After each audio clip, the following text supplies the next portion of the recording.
In Sporty news today, Braulio arrested by the Spanish police. Rajon Rondo protests, Roger Federer is highly respected, Marcos Baghdatis at the Mets tournament, and David Beckham a victim of a crazy rumor. The Spanish Real Zaragoza player, aged 26, was arrested by Spanish police for sexual touching. He assaulted a 32-year-old woman in the street by forcing her to fondle his private parts. Interrupted by a passerby, the former Atletico Madrid player fled in his Porsche and was later identified by the victim and her rescuer. Braulio had no choice but to acknowledge the facts. The player is in very big trouble. Released on bail pending trial, he won't be playing anytime soon.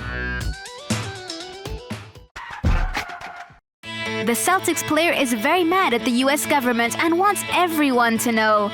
Accompanied by Josh Smith, Atlanta Hawks swinger Rondo went to the Eagles vs. the Falcons NFL game and stood out with an explicit t-shirt. The government has blood on its hands. An AIDS victim dies every half hour. A provocative and clear message. We knew Rondo's commitment against illiteracy with the NBA Cares Foundation. However, we didn't know the basketball player was so committed to the fight against AIDS.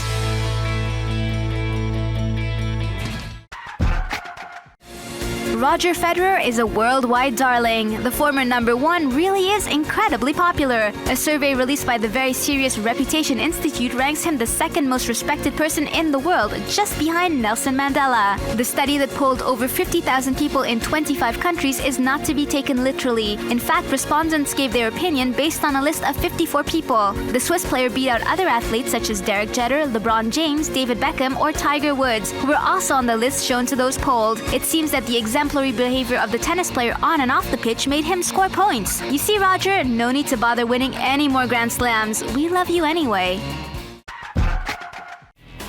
Marcos Baghdatis is the most famous athlete in Cyprus. At 20, he came to prominence by reaching the final of the Australian Open in 2006. The same year, his epic match in 5 sets at the US Open against veteran player Andre Agassi during his farewell tour also is equally remembered. Baghdatis is now 26 and is returning to the highest level after a year marred by injury. During his long periods of rest, the Cypriot was able to concentrate on his other passions. Le football. Football. I love football. I also love cooking. J'adore cuisiner aussi. As for football, Marcos's favorite teams are the Apollon Limassol, a Cyprus club, and especially Manchester United, the English champs. More than the club, Baghdatis is a fan of its manager, Scotsman Sir Alex Ferguson. Je trouve que Sir Alex, il est exceptionnel. I think Sir Alex is exceptional. Every time he takes on a player, the player always plays his best at the club. Le joueur, il joue son meilleur niveau au club. Je trouve que I think he has this quality as a coach, as a manager, to help players play their best, and I think it's outstanding. Aider les joueurs à jouer à leur meilleur niveau, et je trouve que c'est exceptionnel. The Global Associated News site really wants attention, and what could be simpler than to announce the accidental death of an English football prodigy? Up to the morbid details of the false death of David Beckham in a car crash, the site later defended itself by saying it only wanted to broadcast a joke. Not sure the Spice Boy likes this kind of humor since he declined to make a statement about it. Beckham is not the first celebrity to die virtually. Will Smith, Russell Crowe, Lindsay Lohan, and many others have also been the object of false rumors like this one. The good news is that David is alive.